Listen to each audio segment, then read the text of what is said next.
أعوذ بالله من الشيطان الرجيم بسم الله الرحمن الرحيم الحمد لله رب العالمين والصلاة والسلام على نبينا محمد خاتم الأنبياء والسيد المرسلين وعلى آله وأصحابه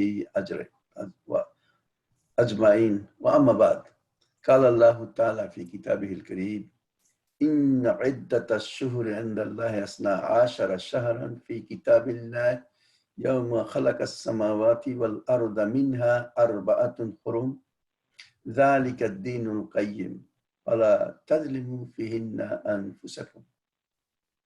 প্রিয় ভাই এবং বোনেরা এবং পরিচালক আমার সম্মানিত ভাই ডক্টর আব্দুল সালাম এবং সাথী ভাইরা, আসসালামু আলাইকুম ওয়া রাহমাতুল্লাহি ওয়া বারাকাতুহু।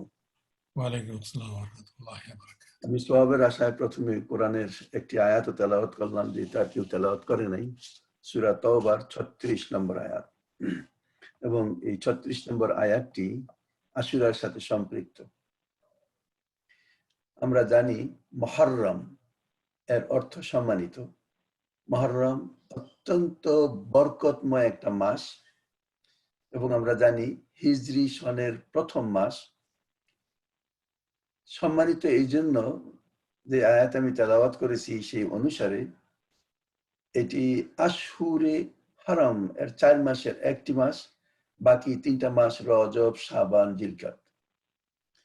কোরআনের এই আয়াতে আল্লাহ যা বলছেন, ইন্না ইদ্দাতাশ শুহুরি ইনদাল্লাহ, নিশ্চয়ই আল্লাহর কাছে মাসের সংখ্যা 12টি, ফি কিতাবিল্লাহি ইয়াউমা খালাকাস সামাওয়াতি ওয়াল আরদ, সৃষ্টির শুরু থেকে যেদিন তিনি আকাশ জমিন সৃষ্টি করেছেন সেদিন থেকে এই 12টি মাস। মিনহা আরবাতুন হুরুম, এর ভিতরে 4টি মাস হলো সম্মানিত। যালিকা দ্বীনুল কাইয়্যিম, এটাই সুস্পষ্ট দিন। ফালা তাজলিমু ফীহিন্না আনফুসাকুম, সুতরাং এই ব্যাপারে তোমরা কখনো সীমা লঙ্ঘন করো না। যেমন এখানে বলা হচ্ছে তোমরা কখনো নিজেদের উপর কোন জুলুম করো না, সীমা লঙ্ঘন করো না। এই সময়ে সংগঠিত অন্যায় অপরাধের পাপ অন্যান্য সময়ের চেয়ে বেশি এবং খুব মারাত্মক। আমরা সৌদি আরবে দেখেছি যে কেউ যদি এই 4 মাসের কোনো এক মাসে কোনো অঘটন ঘটায়, অ্যাক্সিডেন্ট করে কাউকে মারে, তাইলে নর্মাল যদি কাউকে অ্যাক্সিডেন্টে মারার কারণে 1,20,000 টাকা ফাইন হয়, তাহলে এই মাসে দেয়া 1,10,000 জায়গায় 2,20,000 টাকা ফাইন হয়। এটা এরকম ছিল। হযরত আব্দুল্লাহ বিন আব্বাস ও কাতাদা রাদিয়াল্লাহু আনহু বলেন, এই মাসের নেক আমলও বেশি, সওয়াবের দিক থেকে বেশি সওয়াব পাওয়ার যোগ্য থাকে। আল্লাহ তার সৃষ্টি হতে খাঁটি এবং উৎকৃষ্ট জিনিসগুলিকে সেপারেট করেছেন, বাছাই করেছেন। যেমন সব ফেরেশতাদের মধ্যে কিছু কিছু ফেরেশতা, আমরা জানি 4 ফেরেশতার কথা আল্লাহ বলছেন, তার ভিতরে আবার জিবরাইল আলাইহিস সালাম থেকে কিছু ফেরেশতাদের মর্যাদা কিছু মানুষের চেয়ে মানুষের, আর বিশেষ করে রাসূলগণকে আল্লাহ মর্যাদা দান করেছেন। কিছু কথা থেকে কথা, যেমন জিকিরকে আল্লাহ সমস্ত কথার ভিতরে শ্রেষ্ঠত্ব দান করেছেন। কিছু জমিন থেকে মসজিদকে, আবার কিছু মসজিদ থেকে মসজিদ, অর্থাৎ মসজিদে নববী, মসজিদে হারাম শরীফ আল্লাহ শ্রেষ্ঠত্ব দান করেছেন। ঠিক তেমনি ভাবে 4 মাসকে, এই 4 মাসকে আল্লাহ বছরের বাকি দিনগুলির মধ্যে শ্রেষ্ঠত্ব দান করেছেন। যেমন করে জুমাকে অন্য 7 দিনের 6 দিনের তুলনায় শ্রেষ্ঠত্ব দান করেছেন। এবং আমরা দেখি রাত্রির মধ্যে লাইলাতুল কদরকে আল্লাহ রাব্বুল আলামিন অন্য মাসের তুলনায় শ্রেষ্ঠত্ব দান করেছেন, 1000 মাসের চেয়ে সম্মানিত বলেছেন। আল্লাহর এই শ্রেষ্ঠত্ব রক্ষা করাও আল্লাহর আনুগত্য করার একটা লক্ষণ। হযরত আবু হুরায়রা রাদিয়াল্লাহু আনহু রাসূল সাল্লাল্লাহু আলাইহি ওয়াসাল্লাম থেকে ইরশাদ করেন, আফদালুস সিয়াম বাদা রমাদান শাহরুল্লাহিল হারাম, আল্লাহর নিকট রমজানের পরে শ্রেষ্ঠতম রোজা হচ্ছে এই শাহরুল হারামের। আল্লাহ রাসূল সাল্লাল্লাহু আলাইহি ওয়াসাল্লাম এবং সাহাবীরা এই সময় রোজা রাখতেন। আমরা দেখি যে এতক্ষণ আমি যেই কথাগুলি বললাম আপনাদের মনের ভিতরে যা আছে তার সাথে সেপারেট হয়ে যাচ্ছে। আমরা আশুরা বলতে আমরা মুহররমের 10 তারিখকে বুঝাই অন্য একটা কারণে। তাই আশুরাকে ঐতিহাসিক ভাবে দুই ভাগে ভাগ করা যেতে পারে। একটা রাসূল সাল্লাল্লাহু আলাইহি ওয়াসাল্লামের রিসালাতের পূর্বে, আরেকটা আল্লাহর রাসূল সাল্লাল্লাহু আলাইহি ওয়াসাল্লামের ইন্তেকালের পরের ঘটনা, যা একটার সাথে আরেকটার কোনো মিল নাই। দুইটা সেপারেট ঘটনা, অ্যাবসলিউটলি সেপারেট ঘটনা। হযরত আব্দুল্লাহ ইবনে আব্বাস রাদিয়াল্লাহু আনহু থেকে বর্ণিত, হিজরতের পর মদিনায় যাওয়ার পর আল্লাহর রাসূল ইহুদিদেরকে রোজা রাখতে দেখলেন। তিনি জিজ্ঞাসা করলেন যে এরা কিসের রোজা রাখে, কি কারণে তারা এই দিন পালন করে। তখন তার জবাবে বললেন, আল্লাহ এই দিন মূসা আলাইহিস সালামকে ফেরাউনের কবল থেকে রক্ষা করেছেন এবং ফেরাউনকে ডুবিয়ে মেরেছেন। মূসা আলাইহিস সালামের সাথে এই উম্মতের সম্পর্ক বেশি। আল্লাহ রাসূল এই কথা বললেন। তাই শুধু 10 নয়, আমরা একাদশ অথবা 9 আরেকটা দিন একসাথে করে, যাতে তাদের সাথে আমাদের বিরোধিতাটা সুস্পষ্ট হয়, তাদের সাথে আমাদের যাতে কোনো সামঞ্জস্য দেখা না যায়, আমরা রোজা রাখবো। বুখারী শরীফের এক হাদিসে আল্লাহর রাসূল বলছেন যে হাযা ইয়ামুস সালেহ, এটা খুবই সম্মানিত একটি দিন, এটি একটা ভালো দিন। এবং মুসলিম শরীফে আল্লাহর রাসূল সাল্লাল্লাহু আলাইহি ওয়াসাল্লাম বলেন, হাযা ইয়াউমুল আযীম আনজাল্লাহু ফীহি মূসা ওয়া কওমাহু ওয়া গাররাকা ফিরআউনা ওয়া কওমাহু। এই দিন আল্লাহ মূসা আলাইহিস সালাম এবং তার সঙ্গীদেরকে রক্ষা করেছেন এবং ফেরাউন ও তার সঙ্গীদেরকে ডুবিয়ে মেরেছেন। বুখারী শরীফে আল্লাহ রাব্বুল আলামিন, আল্লাহর রাসূল বলেন, এবং এটা ঘটনা আছে, ফাসামা মূসা, যে এই দিন মূসা আলাইহিস সালাম রোজা রেখেছেন, রোজা পালন করেছেন। আর আমরা রোজা রাখি তাজিম, এই দিনের তাজিম বা মুসার তাজিমকে আমরা বলতে পারি, তার সম্মানার্থে আমরা রোজা রাখি। ইমাম আহমদ এই সম্পর্কে বলছেন, ওয়া হুয়া ইয়াউমুল লাযী ইসতাওয়া ফীহি সাফিনাতুল জুদি ওয়াসালাহু। এই দিন নূহ আলাইহিস সালামের কিস্তি এই বন্যার পর জুদি পাহাড়ে এসে ঠেকে। ইহুদিরা এই যেহেতু তাদের ঘটনাবলীর সাথে সম্পৃক্ত, ইহুদিরা এই আশুরার দিনকে ঈদ হিসাবে গ্রহণ করে এবং তারা সেই দিন আনন্দ ফুর্তি করে, নিজেদের পরিবার পরিজন স্ত্রীদেরকে তারা ভালো পোশাক গয়নাপত্র পরিয়ে তারা ডেকোরেট করে, যেমন আমরা ঈদের মধ্যে এরকম করি। তাই নবী সাল্লাল্লাহু আলাইহি ওয়াসাল্লাম বললেন, তোমরাও রোজা রাখো। এবং তিনি বলেন, আশুরের দিনের রোজা রাখার ব্যাপারে আমি আল্লাহর কাছে আশা করি আল্লাহ পূর্বের 1 বৎসরের পাপ ক্ষমা করে দিবেন। আমরা দেখি যে পাপ থেকে মুক্ত হওয়ার এটা আমাদের জন্য একটা স্কোপ, অপশন। তবে শায়খুল ইসলাম ইবনে তাইমিয়া এই সম্পর্কে সুষ্ঠু করে বলছেন, এই ধরনের যেখানেই এইরকম কথাবার্তা আছে, এগুলি সাধারণত সগীরা গুনার সাথেই সম্পৃক্ত।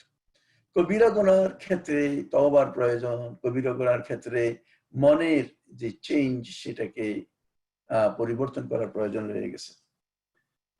সুতরাং আমরা একটা জিনিস দেখি যে কারবালা সাথে যেই ঘটনা সম্পৃক্ত, এর সাথে আশুরার কোনো সম্পর্ক নাই।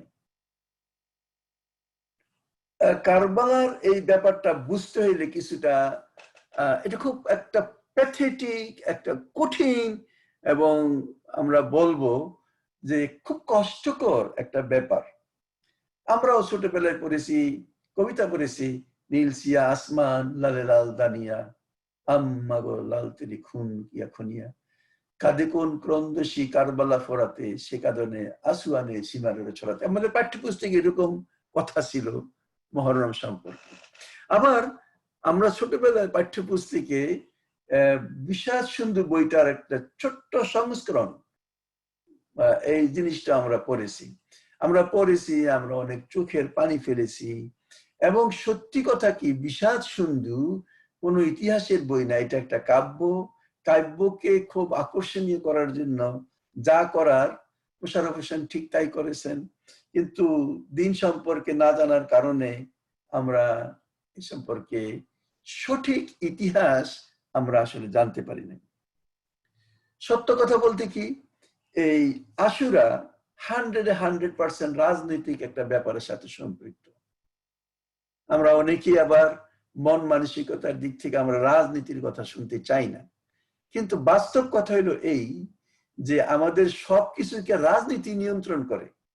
রাজনীতির যারা ক্ষমতায় আছে তাদের দয়া মহব্বত ভালোবাসা বা তাদের ক্রুয়েলটির সাথে জনগণ সাংঘাতিক রকম ভাবে সম্পৃক্ত হয়ে পড়ে, ইচ্ছাই হোক অনিচ্ছাই হোক, এটা তাদেরকে সাফার করতেই হয়। এটাই হলো বাস্তব। এবং আমরা এখানে দেখি যে এই আশুরার সাথে আপনি যদি গভীরভাবে যান তাহলে আপনার মনকে এর জন্য প্রস্তুত করতে হবে যে এত বড় ঘটনা, যে এক খেলাফত থেকে একেবারে রাজতন্ত্রে রূপান্তরিত হয়ে গেল, এইটাও যদি কেউ শুনতে চায় তাইলে তাকে রাজনীতি শুনতে হবে, কারণ এর সাথে রাজনীতি জড়িত। এখানে এসে আমি বলবো যে আমাদেরকে ইসলাম বুঝতে হবে। ইসলাম এরকম একটা ধর্ম, আল্লাহ বলছেন ইন্নাদ দীন ইনদাল্লাহিল ইসলাম ওয়া মান ইয়াবতাগি গায়রা ইসলাম দীনান ফালা ইয়াকবালু মিনহা। আল্লাহর কাছে একমাত্র জীবন পদ্ধতি ইসলাম, এবং এছাড়া যদি অন্য কেউ কোনো কিছু পেশ করতে চায় সেটা তার কাছ থেকে গ্রহণ করা হবে না। আল্লাহর কোরআনে যেটা বলছে আল ইয়াউমা আকমালতু লাকুম ইসলাম দীনান, আল ইয়াউমা আকমালতু লাকুম, আজকের দিনে আমি তোমাদের জন্য এই ইসলাম কে সম্পূর্ণ করেছি, তোমাদের দিনকে সম্পূর্ণ করেছি। ওয়া আতমামতু আলাইকুম নি'মাতি ওয়া রাদিতু লাকুমুল ইসলাম দীনা, আমার নিয়ামতকে উজাড় করে দিয়েছি দিন হিসাবে, ইসলামকে মনোনয়ন দান করেছি। ইসলাম is a perfect, gives the solution of all our problem. ইসলাম আপনাকে ওয়াশরুম থেকে শুরু করে রাষ্ট্রের শেষ পর্যায়ে পর্যন্ত সমস্ত প্রবলেমের সমাধান ইসলামের ভিতরে আছে। এবং যত বড় বড় রাজনৈতিক বিপর্যয় ঘটে তার ভিতরে যদি আপনি খেয়াল করেন তাহলে দেখবেন অনেক ক্ষেত্রে ভালো লোকদের নীরবতা তার জন্য দায়ী হয়ে যায়, কারণ জায়গা কখনো খালি থাকবে না। মনে করেন এখনই আমাদের দেশের অবস্থা দেখেন, যে আমাদের ভিতরে যারা সৎ লোকজন, তারা নিজেদেরকে অত্যন্ত সৎ মনে করে এবং এই ঝামেলায় যেতে চায় না, নামাজ রোজা মসজিদ নিয়ে ব্যস্ত থাকে, সেখানেই তাদের দৌড়, এবং সমাজের বুকে কি ঘটছে তার সাথে পাশে তারা নাই, ভোটও তেমনকি দিতে যায় না। তারা মনে করে যে তারা নিরাপদ না। তাদের এই ভালো মানুষগুলি রাস্তাটা খালি করে দেওয়ার কারণে দুষ্ট প্রকৃতির লোকরা সেগুলিকে রিপ্লেস করেছে, দখল করেছে, এবং তার ফলে তাদের এই অনাচার অত্যাচারের শিকার মোটামুটি আমরা সবাই, এবং তাদের এই দুর্দশা, তাদের এই ক্রুয়েলটি আমাদের অনেককেই ভোগ করতে হয়। আমরা দেখি এই ভালো লোকরা এই জায়গা ছেড়ে দেওয়ার কারণেই এখানে জন্ম হয় সেই প্রদীপদের মতো, সাহেবদের মতো এই সমস্ত অত্যাচারী লোকজনদের। তো আমরা মাইন্ডকে চেঞ্জ করতে হবে। সমস্যা হয়ে গেল যে মাইন্ডসেট। কোরআন বলছে কুল্লামা যাবিমা লা তাহওয়া আনফুসুহুম ফারিকান কাযাবতুম ফারিকান তাকতুলুন, যখনই তোমাদের মনের বিরুদ্ধে, এটা পূর্বকালের লোকদেরকে আল্লাহ বলছেন, যখনই কোনো নবী এমন কোনো কথা নিয়ে আসছে যেই কথা তাদের পছন্দ হয় না, তখনই তারা তার বিরোধিতা করেছে। এটি স্বাভাবিক। ঠিক তেমনি ভাবে আমাদের আইডিয়া আসলে কোরআনমুখী করা উচিত। ইভেন আজকে যদি এই মুহররম আমরা আলোচনা করতে চাই, তাহলে আপনি বলেন যে এই দিন মূসা আলাইহিস সালাম বিজয়ী হয়েছেন, ফেরাউন কে আল্লাহ ডুবিয়ে মেরেছেন। তাহলে ফেরাউন কে ছিল, মূসা আলাইহিস সালাম কে ছিলেন? ফেরাউন তো সর্বকালের সবচেয়ে জালেম এক শাসক ছিল। এত বড় ক্ষমতাধর যে খোদার আসনে সে নিজেকে মনে করত, এবং এত বড় অত্যাচারী যে একটা জাতির সমস্ত পুরুষকে হত্যা করেও তার জন্য কোনো ব্যাপারই ছিল না, সে সেইভাবে করেছে। আরেকটা জাতিকে চিরন্তন তারা দাস বানিয়ে তাদের থেকে ফায়দা নিয়েছে, এবং তার থেকে আল্লাহ মুসা আলাইহিস সালামের মাধ্যমে তাদেরকে উদ্ধার করেছেন, এবং পরবর্তীতে মুসা আলাইহিস সালাম সবকিছু দায়িত্ব নিয়েছেন। তাইলে এইটা কি রাজনীতি না? আমি হঠাৎ করে আপনাদের সামনে অনেকগুলি কথা বললাম যে আপনারা কখনো ইসলামকে ইনকমপ্লিট মনে করবেন না। আপনি যদি ইসলামকে ইনকমপ্লিট মনে করেন তখনই আপনি বলবেন মসজিদের ইসলাম, ধর্মীয় ইসলাম, রাজনৈতিক ইসলাম, বিভিন্ন রকমের নাম আপনি এটা দিতে পারেন, কিন্তু ইসলামকে খণ্ড করার কোনো সুযোগ নাই। আল্লাহ রাব্বুল আলামিন কি আমাদেরকে বলেন নাই হযরত ইব্রাহিম আলাইহিস সালামের উদাহরণ দিয়ে, ইসকালা আসলাম, যখন তিনি বললেন তুমি আত্মসমর্পণ করো, কালা আসলামতু লিরাব্বিল আলামিন, তিনি বললেন যে মহাবিশ্বের মালিক সে আল্লাহর কাছে আমি নিজেকে সারেন্ডার করলাম। আমাদের সবাইকে আল্লাহ রাব্বুল আলামিন বুঝার তৌফিক দান করেন, সুযোগ দেন। আল্লাহর এই কোরআনকে আমরা যাতে সমাজের প্রত্যেকটা জায়গায় আমরা দেখি, সেই মন মানসিকতা যাতে আমাদের থাকে। আল্লাহর রসুল তিনি নবী হিসাবে আমাদেরকে নামাজ রোজা সবকিছু শিখিয়েছেন, সেই সাথে যাকাত দেওয়া শিখিয়েছেন, সেই সাথে যুদ্ধ বিগ্রহ কিভাবে রাষ্ট্র পরিচালনা করতে হবে, কিভাবে বিভিন্ন দেশের সাথে সমঝোতা পেক্ট এই সমস্ত জিনিস করতে হবে, মুসলিম অমুসলিম কার সাথে কি রকমের ব্যবহার করতে হবে। রাজনীতির সবচেয়ে বড় যে ইফেক্ট আমরা দেখি, যেখানে শেষ পর্যন্ত মানুষ যুদ্ধে লিপ্ত হয়, রাজনীতি যখন কাগজে কলমে শেষ হয় না, সেই পর্যন্ত আল্লাহ রসুল করেছেন একবার না দুইবার নয়, তিনি তার জীবনে 37টা যুদ্ধ করেছেন, এবং তার ভিতরে অধিকাংশ যুদ্ধে তিনি নিজেই কমান্ডার চিফ ছিল। এখন আমরা যদি সেই রসুল সাল্লাল্লাহু আলাইহি ওয়াসাল্লামকে মানি, তাইলে তার রাজনীতিকে মানতে হবে। আমরা রাজনীতি করব, অর্থাৎ নীতির রাজা যেটা সেটাই করব, আমরা দুর্নীতি করব না। দুর্নীতি, রাজনীতির অবর্তমানে সেখানে দুর্নীতির প্রবেশ ঘটে, এটাই সেবা। যেখানে ভালো লোকের অনুপস্থিতিতে খারাপ লোক সেই জায়গাটা দখল করে। তো আল্লাহ আমাদের জন্য দুনিয়াটাকে একটা পরীক্ষা কেন্দ্র বানিয়েছেন, এবং আমাদেরকে মানে কোরআনকে বুঝার আমাদের উপর একটা অব্লিগেশন আমাদের থাকা দরকার।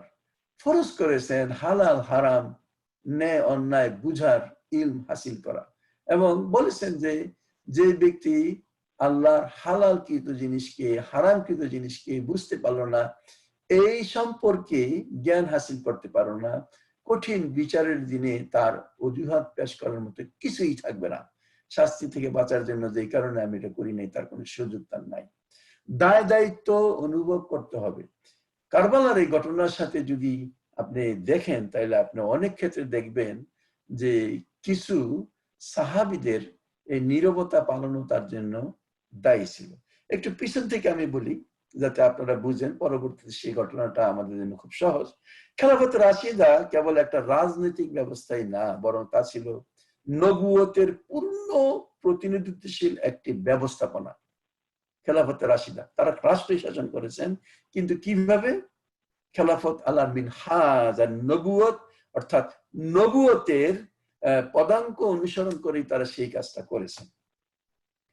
রাসূলুল্লাহ সাল্লাল্লাহু আলাইহি ওয়াসাল্লাম হযরত আলী রাদিয়াল্লাহু আনহু ব্যতীত বনি হাশিমের অপর কোন ব্যক্তিকে, বনি হাশিমের অর্থাৎ তার বংশের কোন ব্যক্তিকে কোনো পদ দেন নাই। হযরত আলী নিজেও অন্যদেরকে কাউকে এই পদ দেন নাই। কিন্তু সমস্যা হইল হযরত ওসমান রাদিয়াল্লাহু আনহু। দেখেন এখানে এরকম যুদ্ধ সংগঠিত হয়েছে মুসলমানদের ভিতর, যার ভিতরে 10,000 সিফিনের যুদ্ধে 10,000 সাহাবী শহীদ হয়ে গেছেন। সুতরাং এই খুব কঠিন আলোচনা করা, এবং আমরা কাকে দোষ দিব? আমাদের কাছে উদাহরণস্বরূপ আমি বলি, মুয়াবিয়া ইয়াজিদ সম্পর্কে আমরা কথা বলি, ইয়াজিদ সম্পর্কে আমাদের অনেক চিন্তা ভাবনা আছে, সে কি করেছে না করেছে তা আলোচনা আমরা একটু করতে পারলে করব, কিন্তু আর একটু মনে রেখেন যে ইয়াজিদ ওই ব্যক্তি যে প্রত্যেক রাতে প্রতি রাতে 1/4 কোরআন তেলাওয়াত করত, কোরআনের 1/4 আবার প্রতি 4 দিন একটা কোরআন তেলাওয়াত করত, মানে কোরআন সেভাবে পড়তো। আমাদের কয়জন এজিদের মতো এতটা করি, কিন্তু তার কিছু ব্যক্তি স্বার্থ আর যেটাই হোক, এই জন্য এদের সম্পর্কে কথাবার্তা বলা, চিন্তা ভাবনা করা খুব কঠিন। আল্লাহ আমাদেরকে মাফ করুক, কিন্তু তারপরেও আমরা কিছুটা ইতিহাস জানার চেষ্টা করি। আল্লাহ আমাদেরকে মাফ করুক যদি আমি আল্লাহর কাছে ক্ষমা চাই। এমন কোন কথা যা এই সুযোগ্য আল্লাহ রসুলের সাহাবি বা তাবিন এদের বিরুদ্ধে যদি আমার এমন কোনো কথা থাকে, আমার আল্লাহর কাছে ইস্তেগফার করি, আল্লাহ আমাকে মাফ করুন। যাই হোক, প্রথম কথা আমি যেটা বললাম যে আল্লাহর রসুল বনি হাশেমের কাউকে, একমাত্র হযরত আলী রাদিয়াল্লাহু আনহু ছাড়া কোনো পদ তিনি দেন নাই। এটা তিনি এইভাবে ছিলেন। আর হযরত ওসমান রাদিয়াল্লাহু আনহু, সমস্যা এখান থেকে শুরু, তিনি এই নীতি থেকে দূরে সরে যান। তিনি সাদ ইবনে আবি ওয়াক্কাস রাদিয়াল্লাহু আনহুকে পদচ্যুত করে ওয়ালিদ ইবনে উকবাকে তিনি হযরত ওসমান রাদিয়াল্লাহু আনহুর বৈমাত্রীয় ভাই, বাপ এক মা দুই, কুফার গভর্নর করেন। হযরত আবু মুসা আল আশারিকে বসরার গভর্নরের পদ থেকে সরিয়ে তার মামাতো ভাই আব্দুল্লাহ ইবনে আমেরকে তিনি নিযুক্ত করেন। আমর ইবনে আসকে মিশরের গভর্নরের পদ থেকে সরিয়ে তার দুধ ভাই হযরত ওসমান রাদিয়াল্লাহু আনহুর দুধ ভাই আব্দুল্লাহ ইবনে সাদকে তিনি নিযুক্ত করেন। হযরত ওমর ফারুক রাদিয়াল্লাহু আনহু মুয়াবিয়া রাদিয়াল্লাহু আনহুকে সিরিয়ার শাসনকর্তা নিযুক্ত করেছিলেন, হযরত ওমর রাদিয়াল্লাহু আনহু এই এক ব্যক্তিকে। কিন্তু হযরত ওসমান রাদিয়াল্লাহু আনহু তাকে দামেস্ক, হেমস, ফিলিস্তিন, জর্দান এবং এই লেবানন সহ এই পুরা এলাকার গভর্নর তৈরি করে দেন। তিনি একটু করেছিলেন আর তিনি তার বিরাট এলাকার রাজত্ব তাকে দেন।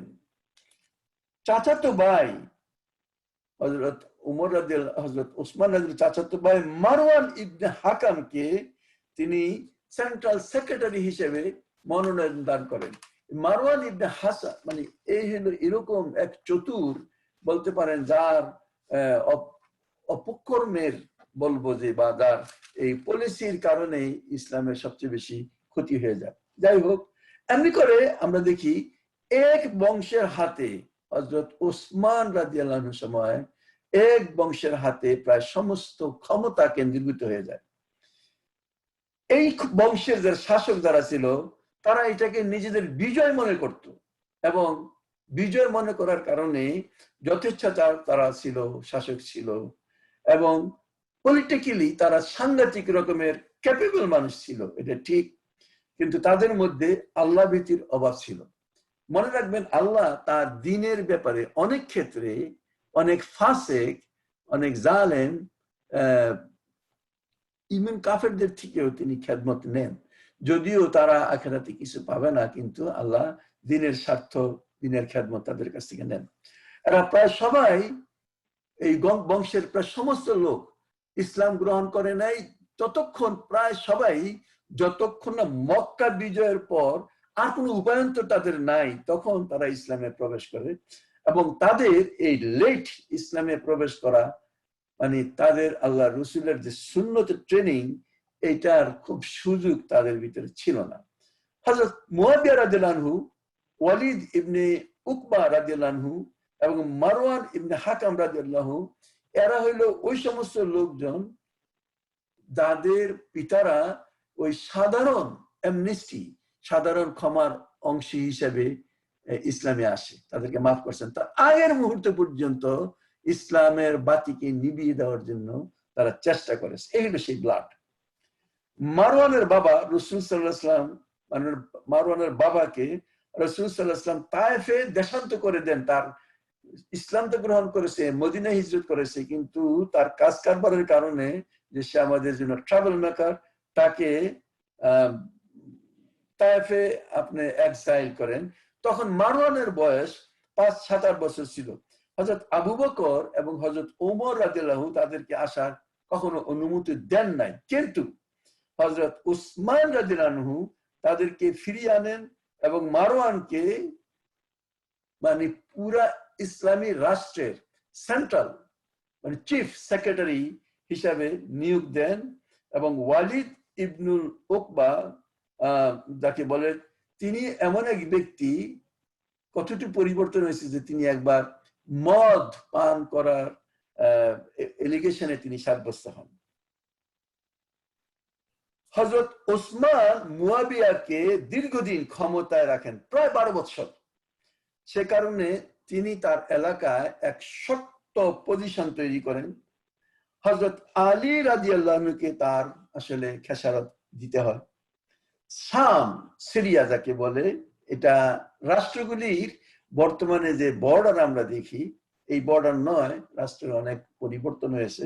যাই হোক, শাম মানে সিরিয়া যেটা, এই এলাকাটাকে ছিল অত্যন্ত গুরুত্বপূর্ণ একটা জায়গা। এটা প্রাচ্য এবং পাশ্চাত্য ইসলামী রাষ্ট্রের এই দুইটা সঙ্গমস্থল এবং বাস্তব কথা হইল যে এই দুইটার উপর ইসলামী রাষ্ট্রের অনেক কিছুই নির্ভর করত। এখানে আরো একটা কথা বলতে হয়, সেই ব্যক্তি মুয়াবিয়া রাদিয়াল্লাহু আনহু তিনি এই এলাকার শুধু গভর্নরই ছিলেন না, বরং তিনি অনেকটা স্বেচ্ছাচারীর মতো। কেন্দ্রের সাথে তার কোনো আনুগত্য নয়, বরং কেন্দ্র তার দয়া এবং বলতে পারেন অনুগ্রহের উপর নির্ভরশীল। অবস্থাটা এরকম। বাসরার গভর্নর সাইদ ইবনুল আসের বিরুদ্ধে কিছু বিদ্রোহের সৃষ্টি করে। তখন হযরত ওসমান তাদের বায়াত নবায়নের জন্য হযরত আবু মুসা আল আশারিকে সেখানে পাঠান। এই ক্ষুদ্র দল যারা বিদ্রোহী করেছিল তারা খুবই চতুর ছিল। তারা যাওয়ার পর তারা তাদের এই ষড়যন্ত্রের পথ বেছে নেয় এবং তাদের সাথে খুব ভালোভাবে মিশে এবং সারেন্ডার করে। সারেন্ডার করে বলতে তারা কিছু সই করে নাই যে তারা বিরোধিতা করেছে। এরপরে তারা যেটা করে, যে সূত্রপাত যেটা, সেটা হলো তারা তাদের এই চিঠির মাধ্যমে মিশর, কুফা এবং বসরা এই 3 এলাকার বিদ্রোহী গ্রুপ, বিভ্রান্ত গ্রুপ, ফাসিকি গ্রুপ আমি বলবো, তাদের মধ্যে যোগাযোগ স্থাপন করে এবং তারা একটা মানে ষড়যন্ত্রের মাধ্যমে হঠাৎ একসাথে মদিনায় এসে, প্রায় 2000 তাদের সংখ্যা ছিল, মদিনাকে আক্রমণ, মদিনায় এসে প্রায় 2000 সংখ্যক হযরত উসমান রাদিয়াল্লাহু আনহুর বাড়িতে ঘেরাও দেয়।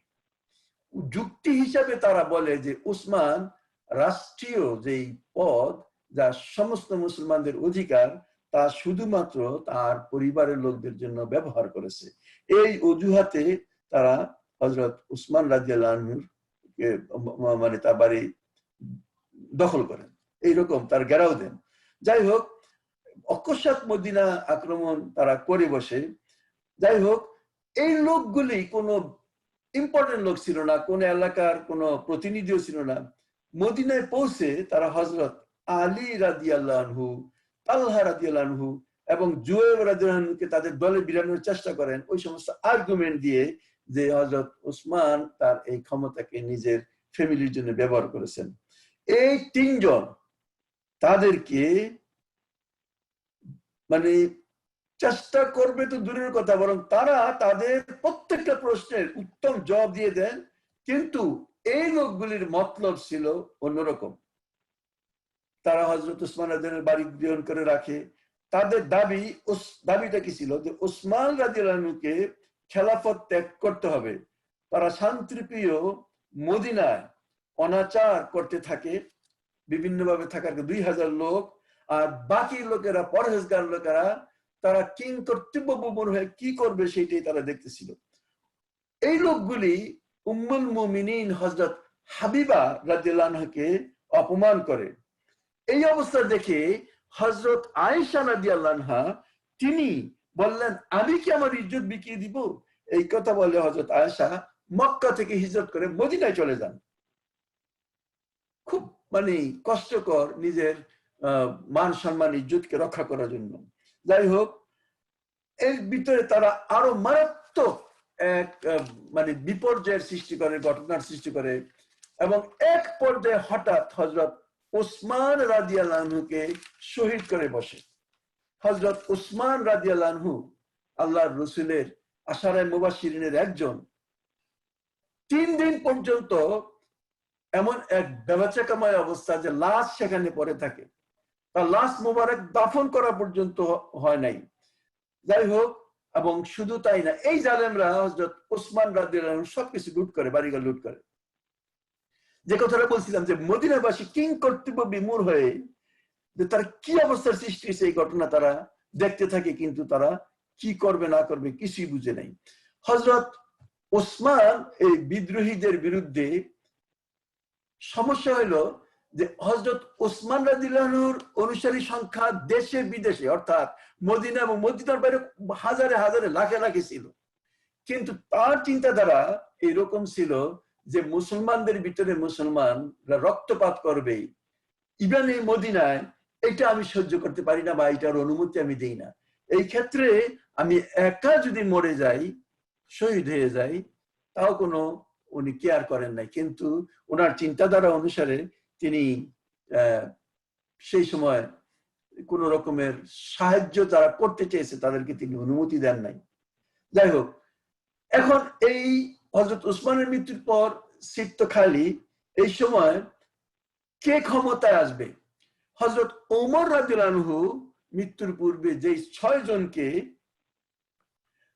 মানে দায়িত্বশীল করে গেছিলেন যে এই 6 জন এই ডিসিশন নেবে বা তাদের কেউ একজন ক্ষমতা আসবে যে নেক্সট খলিফা নির্বাচনের জন্য, সেই 4 জনের ভিতরে, সেই 6 জনের ভিতরে 4 জন তখনও জীবিত ছিল। হযরত তালহা রাদিয়াল্লাহু আনহু, হযরত জুবাইর রাদিয়াল্লাহু আনহু, হযরত সাদ ইবনে আবি ওয়াক্কাস রাদিয়াল্লাহু আনহু এবং হযরত আলী বিন আবি তালেব রাদিয়াল্লাহু আনহু। হযরত আলী রাদিয়াল্লাহু আনহু তাদের মধ্যে সব দিক থেকে অন্যদের চেয়ে অনেক বেশি অগ্রসর ছিলেন। শেষ পর্যন্ত সমস্ত লোকজনের পীড়াপিড়িতে হযরত আলী রাজি হইলেন খেলাফতের ভার নিতে, এবং তিনি তখন বললেন খেলাফতের ভার, এবং তখন এই খেলাফত নেওয়া বায়াত গ্রহণ করার মাধ্যমে সম্পন্ন হইত। তিনি বললেন যে আমি আমার এই বায়াত গোপনে নয়, বরং তোমরা একটা জেনারেল মিটিং এর ব্যবস্থা করে মসজিদে নববীতে, সেখানে আমি যাই এবং সেখানে যদি মানুষ আমার বায়াত করে তাহলে সেটা গ্রহণীয় হবে। কিন্তু সেই জায়গায় সবাই একত্রিত হইল, সবাই সেখানে বায়াত গ্রহণ করলেন, কিন্তু কোন কোন রিওয়ায়াতে 17 জন, কোন কোন রিওয়ায়াতে 20 জন সাহাবী এমন ছিলেন যারা বায়াত নেন নাই। তাদের অবশ্যই এই কাজ সঠিক ছিল না। আসলে বাস্তব কথা, তারা কি মনে করে রাষ্ট্র কোনো দায়িত্বশীল ছাড়া থাকবে, বা তারা কি অল্টারনেট অন্য কাউকে চিন্তা ভাবনা করেছে? কিছুই না, তারা সাইলেন্ট একটা ভূমিকা পালন করে, যেটা কখনই সঠিক ছিল না। যাই হোক, কিন্তু সমস্যা হলো ওই শাম যেখানে মুয়াবিয়া রাদিয়াল্লাহু আনহু তিনি বায়াত গ্রহণ করেন নাই, বরং তিনি এমন এক অবস্থার সৃষ্টি করেছেন যে তাদের দাবি ছিল যে প্রথম হযরত ওসমান রাদিয়াল্লাহু আনহু হত্যাকারীদের বিচার করতে হবে, আর না হয় তাদের হাতে তুলে দিতে হবে। এবং অবস্থা এরকম যে তারা বলে যে আগে ওমর হযরত ওসমান রাদিয়াল্লাহু আনহু হত্যাকারীদের বিচার হবে, তারপরে আমরা বায়াত করব। এই জিনিসটা একটা chaos সৃষ্টি করার জন্য ছিল। মানে বলতে পারেন অনেক ক্ষেত্রে এইভাবে বলতে পারেন যে এইটা ঘোলা পানিতে মাছ শিকার করার মতো অবস্থা ছিল। তিনি এটা একটা প্রশ্ন তোলেন, হযরত ওসমান রাদিয়াল্লাহু আনহুর বিচারের দাবি তিনি করার অধিকার রাখেন না। অধিকার যদি রক্তপান দাবি করতে হয়, তাহলে হযরত ওসমান রাদিয়াল্লাহু আনহুর পরিবারের লোকজন সেই দাবি করতে পারে। তিনি সেই পরিবারের হইলেও পরিবারের মানুষ হিসেবে তিনি দাবি করতেছেন যে শামের গভর্নর হিসেবে তিনি তার বিচার চান। যাই হোক, মানে এরকম এক ঘটনায় হযরত ওমর ও হযরত আলী রাদিয়াল্লাহু আনহু তিনি তখন এনগালফ, ওই 2000 সেই বিদ্রোহী যারা হযরত ওসমান রাদিয়াল্লাহু আনহুকে হত্যা করেছিল তারাও সেই মদিনায় উপস্থিত, এবং এদের মানে কিছু লোক যদি অর্গানাইজড হয় তাইলে, আর বাকি বিরাট সংখ্যক লোক যদি আনঅর্গানাইজড হয় তাহলে ওই অর্গানাইজ লোকগুলি ওই মানে সংগঠন এই জন্যই ফরজ, ওই মানে ওই অর্গানাইজ লোকগুলি আসলে পাওয়ারফুল হয়। এই অর্গানাইজ লোকগুলি যারা এই বিদ্রোহী, তারা বিভিন্ন ভাবে সেখানে ইন্টারফেয়ার করে, এবং খলিফা নির্বাচনে তারা বলিষ্ঠ ভূমিকা পালন করে এবং তারা হযরত আলী রাদিয়াল্লাহু আনহুর বিরোধী যারা ছিল তাদের বিরোধিতা করে এবং হযরত আলীকে তারা সমর্থন দেয়। এটা একটা জনগণের কাছে একটা সন্দেহের সৃষ্টি করে যে তাইলে এই হত্যাকাণ্ডের সাথে দূরে হইলো হযরত আলীর কি কোনো হাত ছিল কিনা, এটা সাধারণ মানুষের কাছে করে। যাই হোক, এদিকে এই অবস্থায় এরকম যে হযরত উসমান রাদিয়াল্লাহু রক্তের দাবি দুই পক্ষ থেকে সামনে আসে। একদিকে হযরত আয়েশা রাদিয়াল্লাহু আনহা, হযরত তালহা রাদিয়াল্লাহু আনহু এবং জুবায়ের রাদিয়াল্লাহু আনহু, এবং অপর পক্ষে মুয়াবিয়া রাদিয়াল্লাহু আনহু। হত্যার প্রতিশোধ বা রক্তপণ, মানে যেটা আমি বললাম যে তাদের কোনো রাইট ছিল না দাবি করার, এটা শুধু পরিবার থেকেই করা যেত, কিন্তু তারা করে। যাই হোক, একদিকে তারা হযরত আলীর ক্ষমতা মানতে অস্বীকার করে, যে জন্য তারা মানে ই করে না, বায়াত নেয় না, আবার তাদের কাছে তারা তাদেরকে তুলে দেওয়ার জন্য জোর দিতে থাকে। যাই হোক, শেষ পর্যন্ত হযরত তালহা এবং হযরত জুবায়ের রাদিয়াল্লাহু আনহুকে যখন হযরত আলী ডেকে বুঝাইলেন, তখন তারা দুইজন বায়াত গ্রহণ করলো এই শর্তে যে প্রথম কাজই করবে যে তারা হযরত উসমান রাদিয়াল্লাহু আনহুর হত্যাকারীদের বিচার করবে। কিন্তু তখন পরিবেশটা এরকম ছিল না। যাই হোক, এরপর তারা সেখান থেকে মদিনা থেকে মক্কায় চলে গেল, মদিনাকে ছেড়ে চলে গেল, মক্কায় গেল এবং হযরত আয়েশা রাদিয়াল্লাহু আনহার সাথে তারা যোগ দিল। হযরত আয়েশাও হযরত উসমান রাদিয়াল্লাহু আনহুর এই বিচার সত্যের দাবিতে তিনিও সোচ্চার ছিলেন।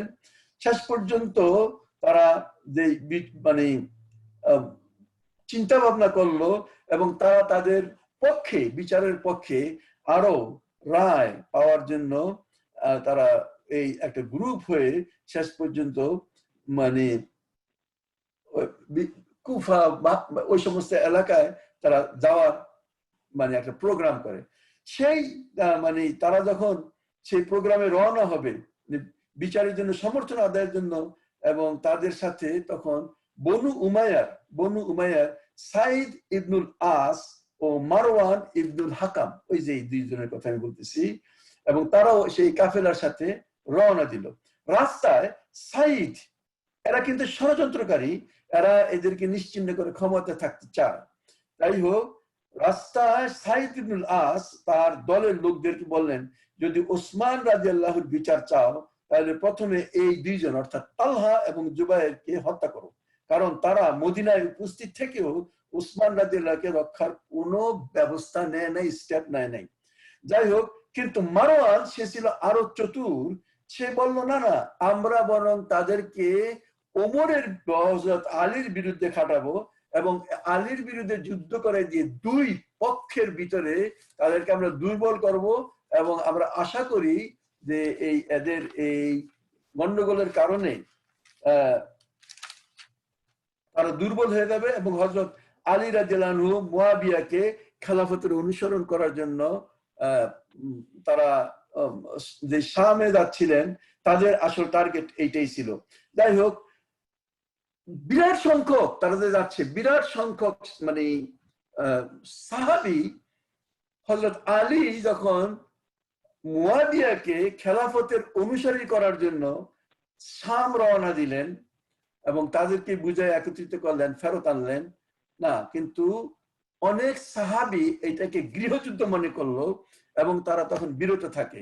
আর এই সুযোগে ওই হত্যাকারীরাই হযরত আলীর পক্ষ অবলম্বন করে। হযরত আলী যে বললেন যে পুরা রাষ্ট্রের মানে বায়াত না নিলে তো আমি পুরা রাষ্ট্রের খলিফা হই না, এটা করার জন্য যাইতে চাইছেন, কিন্তু বহু সাহাবী বললেন যে এটা নিজেদের ইন্টারনাল ব্যাপার, এটা গৃহযুদ্ধ, মানে তারা না এই পক্ষে না ওই পক্ষে, মধ্যম পন্থা অবলম্বন করে তারা ঘরে থেকে গেল এবং শেষ পর্যন্ত আলীর পক্ষ দুর্বল হওয়ার কারণে ওই বিদ্রোহী গ্রুপ হযরত আলীর সঙ্গী হয়ে গেল, আলীর দলে ডুব দিল এবং এই জিনিসটাও হযরত আলীকে আরো একটা ফলস পজিশনের ভিতরে ফেলে।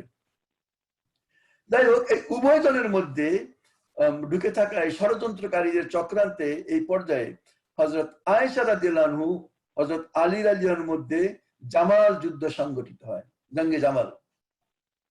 আমরা ওটা জানি, উটের যুদ্ধ যেটাকে বলে। হযরত আলী তালহা ও জুবাইর রাদিয়াল্লাহু আনহুকে যুদ্ধের সময় কাছে ডাকলেন এবং তারা উপস্থিত হলে হযরত আলী তাদেরকে রাসূল সাল্লাল্লাহু আলাইহি ওয়াসাল্লামের মাধ্যমে কথার মাধ্যমে বোঝানোর চেষ্টা করলেন এবং সক্ষম হইলেন। তখন হযরত জুবাইর রাদিয়াল্লাহু আনহু যুদ্ধের মাঠ থেকে চলে যান, আর হযরত তালহা তিনি সামনে না থেকে পিছনে চলে যান, পিছনের সাথে চলে যান। আমর ইবনে যুক্ত এক নামে এক ব্যক্তি হযরত জুবাইর রাদিয়াল্লাহু আনহুকে হত্যা করে, আর বর্ণনায় আছে মারওয়ান ইবনে হাকাম হযরত তালহাকে হত্যা করে। এই যুদ্ধে 10,000 সাহাবী শহীদ হয়ে যায়। এখন এই যুদ্ধে শেষ পর্যন্ত আলীর বিজয় হয়। এই যুদ্ধে শাম থেকে হাজার হাজার মানে যোদ্ধা অংশগ্রহণ করে। তো তারা যখন ফিরে গেল, বিশেষ করে তারা হযরত আয়েশার পক্ষ হইয়া আলীর বিরুদ্ধে যুদ্ধ করেছে, সুতরাং পক্ষ তো তাদের ঠিকই আছে। তারা সেখানে যেয়ে বাস্তবে তারা মুয়াবিয়ার পক্ষে যোগ দেয় এবং আলীর বিরোধিতা তারা করতে থাকে। এই হলো সেই সমস্যা। এবং এইটার অবস্থা এরকম, হযরত আলী কিন্তু এই যুদ্ধকে একটা ধর্মযুদ্ধ মনে করেন নাই। কারণ যুদ্ধের পূর্বে তিনি বলছেন যে যুদ্ধের পরে তোমরা তাদের উপর অত্যাচার করবে না, নারীদের উপরে তাদের ইজ্জত লুণ্ঠন করবে না, যারা পালায় তাদের পিছনে দৌড়াবে না, সবকিছু কথাই বলছেন। এমনকি তিনি হযরত আয়েশাকে অত্যন্ত সম্মানের সাথে তিনি মদিনা পাঠায় দেন। আর যেই ব্যক্তি তাদেরকে মানে হযরত জুবাইর হত্যা করে, সে যখন খুশি হয়ে তার কাছে পুরস্কার নিতে আসে, তখন তিনি তাদেরকে তিরস্কার করেন, বলে তুই জাহান্নামের তোকে সুসংবাদ দিচ্ছি। এরপরের ঘটনা আমি খুব দ্রুত বলি, কারণ সময় আপনাদের খুব দ্রুত চলে যাচ্ছে। এরপরে ঘটনা আরো খুব মানে পলিটিক্যালি খুবই অ্যাডভান্স এবং খুব দূরদৃষ্টি সম্পন্ন মুয়াবিয়া এরপরে কিভাবে ক্ষমতা নেবে তার চক্রান্তের ভিতরেই থাকে। এখানে এসে সে তখন একটা চিঠি লেখে এবং অনেক সাহাবীরা তাকে কনভিন্স করার চেষ্টা করে, কারণ অল্টারনেট নাই, তিনি শুধুমাত্র একটা প্রভিন্সের মালিক আর সমস্ত ইসলামী রাজ্যের যে খলিফা তার ভিতরে, কিন্তু তিনি কখনো গ্রহণ করে নাই। শেষ পর্যন্ত এক সময়তে সে একটা চিঠি লেখলো হযরত আলীর কাছে।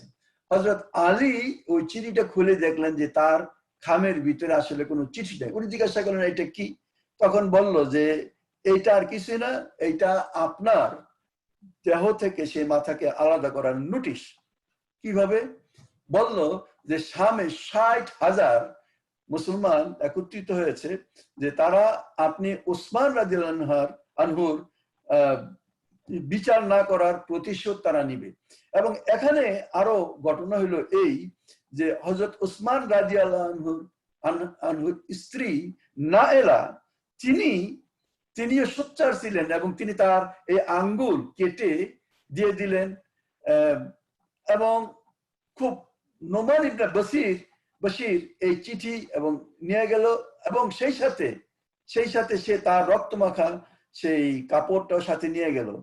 এই জিনিস যখন সামনে পৌঁছলো, তখন এইটাকে পলিটিক্যালি আবেগ সৃষ্টি করার জন্য আপনি বলতে পারেন মুয়াবিয়া সেটাকে ব্যবহার করলো এবং এইটা মানে সেই দামেস্কের মেইন রাস্তায় টাঙায় রাখলো যে শেষ পর্যন্ত হযরত ওসমান রাদিয়াল্লাহু আনহুর স্ত্রী নায়েলা সেই রক্ত এর বিচার, তোমরা সে তার রক্ত দিয়েছে, তোমরা কেন সত্যের জন্য রক্ত দিবা না।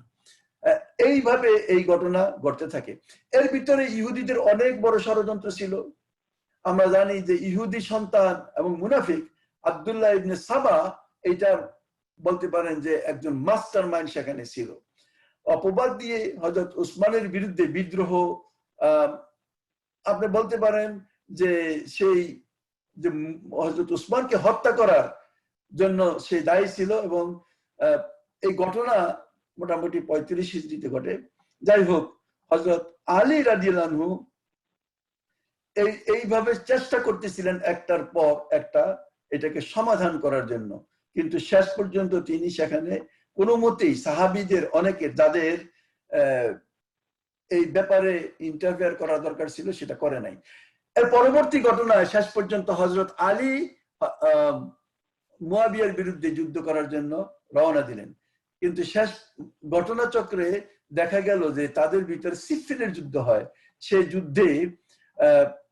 যুদ্ধে মুয়াবিয়ার পক্ষে অংশগ্রহণ করে আমর ইবনুল আস। সে আমর ইবনুল আস যখন এক পর্যায়ে এখানে একটা ঘটনা খুব ইন্টারেস্টিং আছে, সেটা হলো আম্মার ইবনে ইয়াসের সম্পর্কে আল্লাহর রাসূল একটা ভবিষ্যৎবাণী করেছিলেন যে আমার এই নবুয়তের পর, মানে এই হিজরির 40 বছর পর, খেলাফতের 40 বছর পর একটা বিদ্রোহী গ্রুপ তোমাকে হত্যা করবে, তাকে হত্যা করবে, এবং একটা বিদ্রোহী গ্রুপ, এবং তারপরে এই খেলাফত আলা হাজার মিনহাজ দ্বীন এর পরিবর্তে মানে কি বলে রাজতন্ত্র কায়েম হবে, এই কমেন্ট ছিল। তো অনেক সাহাবী দেখতেছিলেন যে আম্মার ইবনে ইয়াসের সবসময় হযরত আলীর পক্ষে ছিলেন। আলীর পক্ষে ছিলেন, তাতে অনেকের ভিতরে যে আম্মার যেই পক্ষে সেটাই সত্য, কারণ সাহাবেদের ভিতরে তখন ডিসাইড করা খুব কঠিন ছিল যে কিভাবে ডিসাইড করবে যে কে সত্য কে মিথ্যা, সবই তো সাহাবী। যাই হোক, তো শেষ পর্যন্ত সবার দৃষ্টি আম্মার ইবনে ইয়াসেরের উপর ছিল। শেষ পর্যন্ত যখন যুদ্ধ শুরু হয়, সেই যুদ্ধের শুরুতে আম্মার ইবনে ইয়াসের তিনি হযরত আলীর পক্ষে যুদ্ধ করতে যেয়ে একদিন প্রচন্ড যুদ্ধে তিনি সেখানে শহীদ হয়ে যান। যখন শহীদ হয়ে গেল, তখন সাহাবীদের কাছে এটা সুস্পষ্ট হয়ে গেল যে তার মানে হত্যা করেছে মুয়াবি, সেই হলো বিদ্রোহী গ্রুপ। কিন্তু এই অবস্থায় আমর ইবনুল আস, তার ছেলে, আলহামদুলিল্লাহ, হি ওয়াজ নাইস ফেলো, আব্দুল্লাহ, তিনি তার বাবাকে বললেন যে মুয়াবিয়ার সঙ্গী ছিল, যে এখন তো সুস্পষ্ট, তারপরও আপনি কিভাবে তাকে সমর্থন করেন মুয়াবিয়াকে। তাদের দাবি একটাই ছিল যে কেন সে বিচারটা করলো না, মানে হযরত আলী রাদিয়াল্লাহু অবশ্যই বিচার করতেন, কিন্তু রাষ্ট্রের বিচার করার জন্য একটা পজিশন তো আগে তৈরি করতে হবে, যে তিনি স্টেবিলিটি আনতে হবে, সেই অপেক্ষাটুকু তারা তাদেরকে করতে দেন। এই জন্য আমি বলছি গোলাপানিতে মাছ ধরার অবস্থা তাদের ছিল। যাই হোক, আমরা যেটা দেখি যে শেষ পর্যন্ত যে ঘটনাটা ঘটে, যে হযরত আম্মার ইবনে ইয়াসের যখন শহীদ হয়ে গেলেন, তখন অধিকাংশ সাহাবীদের কাছে, এবং এই কথাটা মুয়াবিয়ার যে ক্যাম্প সেখানে যায় পৌঁছে, এবং মুয়াবিয়া নিজেও এই হাদিস জানতেন। তখন সে বলল, যখন সবাই বললো যে এখন তো পরিষ্কার আপনি বিদ্রোহী গ্রুপ, তখন সে বললো কে বলছে আমি বিদ্রোহী গ্রুপ? আলী, হযরত আলী বিদ্রোহী গ্রুপ, কারণ তাকে ইয়াসির ইবনে আম্মারকে তো আমি হত্যা করি নাই, আম্মার ইবনে ইয়াসিরকে তো আমি হত্যা করি নাই, বরং আলী হত্যা করেছে, কেননা আলী তাকে যুদ্ধের মাঠে মানে আগায় দিছে তাকে হত্যা করানোর জন্য। সুতরাং তার হত্যার দায় দায়িত্ব আলী। চিন্তা করেন কতটা চতুর এবং কতটা মানে দুরন্দর, আমি বলবো আর কি, যে কথাটা কিভাবে ঘুরাই দিলেন। যাই হোক, শেষ পর্যন্ত এই অবস্থায় শেষ পর্যন্ত প্রায় মুয়াবিয়া হেরে যায়। এই সময় আমর ইবনুল আস একটা বুদ্ধি করলো এবং বুদ্ধি দিল যে যুদ্ধে তো আর আমরা টিকবো না, তাহলে একটা কাজ করি, যে তীরের উপর কোরআন শরীফকে দিয়ে তার চিৎকার করে বললো তাআলাউ ইলা মা আনজালাল্লাহু ইলা রাসূল, আল্লাহর কোরআন এবং রাসূলের ফয়সালার দিকে চলে আসো। কোরআনকে যখন ব্যবহার করলো, এবং এটা এখনো করে বহু মানুষ, তখন সাহাবীদের ভিতরে আবার একটা ভাঙন দেখা দিল, এবং তাদের ইভেন হযরত আলী রাদিয়াল্লাহু আনহুর গ্রুপেরও বহু লোকজন যুদ্ধ থেমে দিল। তিনি চিৎকার করে বলতেছেন এই এক বিরাট বড় ষড়যন্ত্র, এই এক বিরাট বড় ষড়যন্ত্র। যাই হোক, শেষ পর্যন্ত সেই যুদ্ধে ওনাকে সন্ধি করা ছাড়া আর কোনো পথ থাকলো না, যুদ্ধ থেমে গেল, জিতা যুদ্ধ থেমে গেল। তারপর সেই যুদ্ধের আরো মর্মান্তিক ঘটনা এইরকম, যে এই গন্ডগোল মানে মিটানোর জন্য সাহাবীরা দুইজন মানে আরবিট্রেটরি মানে করলো, যে তারা যেটা ডিসিশন দিবে সেটাই ডিসিশন। তো তারা দুইজনে বসলো, বসার পর এর ভিতরে যে ঘটনাটা খুব মারাত্মক ঘটনা, সেটা হলো খুব কঠিন, যে তারা সিদ্ধান্ত করলো যে আমরা বরং এই দুইজনকেই বাদ দিয়ে আমরা দুইজনকেই মানে তাদের এই দাবি খলাফতের দাবি থেকে হটাই দিয়ে এরপর হটাই দিব এবং শেষ পর্যন্ত আমরা মানুষ মানে অন্য যারা আছে তাদেরকে বলবো তারা তাদের নিজেদের খলিফা নির্বাচন করার জন্য। তো এই দুইজন সিদ্ধান্ত নিল এরকম। তখন এই পরিপ্রেক্ষিতে হযরত আবু মুসা আশারী আর আর হইল আমর ইবনে আস, এই দুইজন আরবিট্রারি নিযুক্ত হইল। যদিও হযরত আলীর ইচ্ছা ছিল না আমর আশারীকে এর ভিতরে রাখা, কারণ তিনি মনে করেন না, তিনি বুঝছিলেন যে সে এতটা ইন্টেলিজেন্ট না। তিনি চাইছিলেন আব্দুল্লাহ ইবনে আব্বাসকে দিতে, কিন্তু সবাই বলে যে না, সে তো আপনারই বংশের লোক, আব্বাস আপনার চাচার, সুতরাং তারা তাকে অ্যাকসেপ্ট করে নাই। তো এখন ঘটনা যখন শেষ হয়ে গেল তখন তারা বললো যে আমরা ডিসিশন নিছি। ডিসিশন কি? তখন হযরত আবু মুসা আশআরী তিনি প্রথমে যেটা সিদ্ধান্ত হইলো দুইজনের ভিতরে, তিনি বললেন যে আমরা সিদ্ধান্ত নিয়েছি, দুইজনে একমত হয়েছি যে আমরা এই দুইজনকেই, মুয়াবিয়া এবং আলী, এই দুইজনকেই ক্ষমতা থেকে নামাই দিলাম। অথচ এই দায়িত্ব তাদেরকে দেওয়া নাই। ঠিক তিনি যখন এই দুইজনের রেজিগনেশন করাই দিলেন তখন আমর ইবনে আস, চতুর আমর ইবনে আস, সে উঠে দাঁড়িয়ে বললো যে আপনারা সবাই শুনছেন যে সে তার দাবি উইথড্র করেছে এবং দুইজনকে রিটায়ার করেছে, আর আমি ওই হযরত আলীর মানে কি বলে এটাকে, তার ক্ষমতাচ্যুত, এটাকে আমি অ্যাকসেপ্ট করলাম, আর মুয়াবিয়ার খেলাফতকে আমি মানে অ্যাকসেপ্ট করে নিলাম। আপনি কথাটা বুঝেন? সে বলল যে তিনি তো দুইজনকে দিচ্ছেন, তার লোককেও দিচ্ছেন, আমার লোককে দিচ্ছেন, কিন্তু আমার লোককে আমি ঠিক রাখলাম আর ওর লোকটাকে আমি মানিয়ে নিলাম। এই মানে ঘোলা পানিতে মাছ, এটা কি ধরা বলে যে শেষ পর্যন্ত এই ঘটনা কোথায় যায় দাঁড়াইলো? হযরত আলী কোনো মতে সেটা মানতে রাজি হইলেন না, কিন্তু কোনো উপায় ছিল না। শেষ পর্যন্ত এরকমের এক অবস্থার সৃষ্টি হইলো, ওনাকে আমি খুব সংক্ষেপে বলি, ফিরে আসতে হইলো। যাই হোক, এর পরের ঘটনা যে 20 বছর পর্যন্ত মুয়াবিয়া এই দেশ শাসন করে, হযরত আলী সেখানে থাকে। তারপরে হযরত হাসান রাদিয়াল্লাহু আনহু তিনি খলিফার দায়িত্ব নেন, কিন্তু তিনি চান নাই যে রাষ্ট্রের ভিতরে এরকম অবস্থার সৃষ্টি হোক। তখন তিনি মুয়াবিয়ার সাথে একটা কম্প্রোমাইজে আসে এবং তিনি মনে করলেন যে মুয়াবিয়া পর্যন্ত ঠিক আছে থাকুক, এরপরে আবার রাষ্ট্র পুনরায় ফিরে আসবে সেই খেলাফতের উপর। কিন্তু এখানে সুবা ইবনে আমর নামে এক ব্যক্তি, এখানে সে হইল আসল, আপনি বলতে পারেন স্বার্থপর। যখন মুয়াবিয়া বৃদ্ধ হয়ে গেছেন তখন সে এই অবস্থায় তাকে ক্ষমতাচ্যুত করতে চাইছিল। সে একটা জায়গার গভর্নর ছিল, তখন এই অবস্থায় যখন তাকে ক্ষমতাচ্যুত করতে চাইছে তখন সেই ব্যক্তি মুগিরা ইবনে সোবা, সে মুয়াবিয়ার কাছে গেল এবং মুয়াবিয়া তাকে কুফার গভর্নরের পদ থেকে বরখাস্ত করতে চাইছিল। এই কথা যাই নাই, সে সেখানে গেল এবং সে সেখানে যায় প্রথমেই বলে ইয়াজিদকে বললো যে তুমি, তার কিছু পার্সোনাল অনেক রকম প্রবলেম আছে যে এগুলি থেকে তুমি মুক্ত হও। আর হযরত মুয়াবিয়ার কাছে যায় সে বললো যে আপনার মৃত্যুর পর আবার সেই বিশৃঙ্খলার সৃষ্টি হবে, এই জন্য আপনি একজনকে দায়িত্ব দিয়ে যান যে আপনার পরে সে হবে, আপনার পরে সে দায়িত্ব নিবে। তো এবং এটা তো ইনসিডেন্ট আছে, যেমন হযরত উমর রাদিয়াল্লাহু আনহু কিছু লোককে বলে গেছেন যে তারা নির্ধারিত করবে, আপনি তাই করেন। তো বলতেছে কাকে করবো? বলে যে ইয়াজিদকে। তিনি প্রথম চুপকে গেলেন যে ইয়াজিদ তো এই জিনিসের উপযুক্ত না। কিন্তু শেষ পর্যন্ত সেই ব্যক্তি এমন এক চক্রান্ত, এমন ভাবে বিভিন্ন জায়গা থেকে তার জন্য সাপোর্ট তৈরি করলো যে এক পর্যায়ে মুয়াবিয়া কনভিন্স হইল এবং শেষ পর্যন্ত সে এখন তার পক্ষে বিভিন্ন গভর্নরদের কাছ থেকে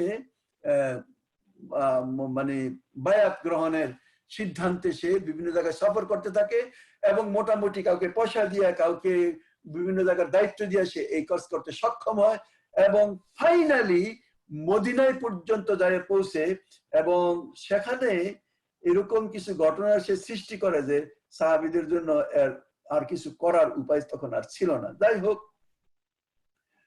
মানে ঘটনাবলী অনেক লম্বা, খুব কঠিন, খুব কষ্টকর আমরা যদি এগুলিকে দেখি। যাই হোক, শেষ পর্যন্ত যখন সে সে মারা গেল, পুনরায় যখন এজিদ ভালো মানুষ ছিল বলে পরিচিত না, তার কিছু এরকম হয় যে শেষ পর্যন্ত সে যখন খেলাফতের দায়িত্ব করলো, তখন হযরত হুসেইন রাদিয়াল্লাহু আনহু এবং আরো অনেক সাহাবীরা এটা দেখলেন যে এই রাষ্ট্র খেলাফত থেকে পুরোপুরি রাজতন্ত্রে চলে যাচ্ছে, এবং এই রাজতন্ত্র মানে রাষ্ট্রের মালিক জনগণ না, রাষ্ট্রের মালিক কোন একটা গোষ্ঠী, এবং তখন তারা তাদের মতো করে যা ইচ্ছা তাই করতে পারে। এরকম এক পর্যায়ে যখন চলে যাচ্ছে, তখন তিনি সেই জিনিসটাকে মানতে কোনো মতেই প্রস্তুত ছিলেন না। এবং সেই ক্ষেত্রেই আমরা দেখি যে হযরত কি বলে হুসেইন রাদিয়াল্লাহু আনহু তিনি মানেন নাই। না মানার কারণে তখন বিভিন্ন জায়গায় হযরত হুসেইন রাদিয়াল্লাহু আনহুর পক্ষে অনেক রকমের সাহাবীরা তার পক্ষে, কারণ এতদিন 20 বছর পর্যন্ত অনেক অত্যাচার তারা দেখছেন। এরপরে দেখা যায় যে তারা হযরত হুসেইন রাদিয়াল্লাহু আনহুকে ক্ষমতায় নেওয়ার জন্য, মানে খেলাফত দেওয়ার জন্য তারা তাদের কাছে আবেদন জানায় যে আপনি দাঁড়ান, আমরা তারপরে আপনার কাছে বায়াত করব। যাই হোক মৃত্যুর পূর্বে তিনি যখন এজিদকে করলেন, এবং আমরা দেখি যে 60 হিজরি সনের ঘটনা, যে 60 হিজরি হুসেইন রাদিয়াল্লাহু সহ বহু জলিল ও কদর সাহাবী বায়াত করতে অস্বীকার করেন এবং বিরত থাকেন। কুচক্রী দল কুফা থেকে 500 চিঠি হুসেইন রাদিয়াল্লাহু আনহুকে পাঠায় এবং যা বলে যে আমরা আপনার বায়াত নিতে অপেক্ষায় আছি, আপনি এখানে আসেন। তখন হযরত হুসেইন রাদিয়াল্লাহু আনহু তার চাচাতো ভাই মুসলিম ইবনে আকিলকে পাঠান। তিনি যাওয়ার পর সেখানে 20,000 লোক তার কাছে বায়াত গ্রহণ করে অন বিহাফ অফ হুসেইন রাদিয়াল্লাহু আনহু। এবং তখন তিনি শেষ পর্যন্ত হযরত হুসেইন রাদিয়াল্লাহু আনহুকে বাকি লোকদের বায়াত করার জন্য আবেদন দিয়ে একজনকে চিঠি পাঠান। আর ওখানকার গভর্নর ছিল তখন Ubaidullah ibn Ziyad, the criminal one. Ubaidullah ibn Ziyad সে ছিল বসরার গভর্নর, এবং সেই এজিদ তাকে বসরার সাথে কুফারও দায়িত্ব দেন। মুসলিম ইবনে আকিল তিনি 4000 সৈন্য তার সাথে গভর্নর হাউসে বিদ্রোহ করেন। গভর্নর হাউসে এই সময় ইবনে জিয়াদ সে ওই প্রাসাদে ঢুকে পড়ে এবং গেট বন্ধ করে দেয়, এবং তখন গেট ভিতরে যাওয়ার পর সে বিভিন্ন জনের লোকজনদের সাথে যোগাযোগ করতে থাকে, ষড়যন্ত্র করতে থাকে, কাউকে লোভের মাধ্যমে, কাউকে দায়িত্ব দেওয়ার মাধ্যমে তাদেরকে কিনতে থাকে। এবং শেষ পর্যন্ত মুসলিম ইবনে আকিল মাগরিবের নামাজে দেখলেন যে তার সাথে কেউ নাই, খুব যদি হয় তাহলে 20-25 জন লোক তার সাথে আছে। এই অবস্থা দেখে তিনি বিপদ আশ করতে পারলেন, এবং তিনি রাতের বেলায় ওই সময় ওই ফোর্ট ছেড়ে তিনি চলে গেলেন। কিন্তু তিনি যেতে পারেন নাই। ওই মুসলিম ইবনে আকিল ধরা পড়েন ওই জিয়াদের লোকদের কাছে এবং তাকে হত্যা করে। আর যেই পত্রবাহক হযরত হুসেইন রাদিয়াল্লাহু আনহুর কাছে এই চিঠি নিয়ে যাচ্ছিল, সেও এখানে ধরা পড়ে এবং তাকে হত্যা করা হয়। যাই হোক, তখন আর ওদিকে আর আগের চিঠি পেয়ে, মানে না সরি, আমি প্রথম চিঠি তো দিছিল আসার জন্য, সেটা রওনা দিচ্ছেন। দ্বিতীয় চিঠি দিচ্ছেন যে এখানে ষড়যন্ত্র হয়েছে, আপনি আইসেন না। সেই চিঠিটা ধরা পড়ে, আমি একটু কথাটা ভুল করছি, যে 2টা চিঠি, শেষের চিঠিটা ধরা পড়ে যেখানে তিনি বলছিলেন যে আপনি এখানে আসেন নাই। কিন্তু এই চিঠি না পেয়ে হযরত হুসেইন রাদিয়াল্লাহু আনহু সেখানে উপস্থিত হন, এবং তিনি এক পর্যায়ে এসে দেখলেন সেদিন মানে সেদিন দেখলেন যে তিনি প্রায় 5000 সৈন্য দ্বারা ঘেরাও অবস্থায় আছেন। তারা সেখানে হযরত হুসেইন রাদিয়াল্লাহু আনহুর সাথে তেমন কোনো মানুষ ছিল না। ইবনে জিয়াদ তখন হুকুম জারি করলেন, মানে হযরত হুসেইন রাদিয়াল্লাহু বললেন যে তিনি যখন মানে ঘেরাও হয়ে গেলেন, যে আমি তিনটা প্রপোজাল দিই, তার কোন একটা প্রপোজাল তোমরা মেনে নাও। হয় আমাকে মদিনায় ফিরে যেতে দাও, অথবা জিহাদে অংশগ্রহণ করতে দাও, অথবা সিরিয়ায় এজিদের কাছে পাঠায় দাও। কিন্তু ইবনে জিয়াদ তার সব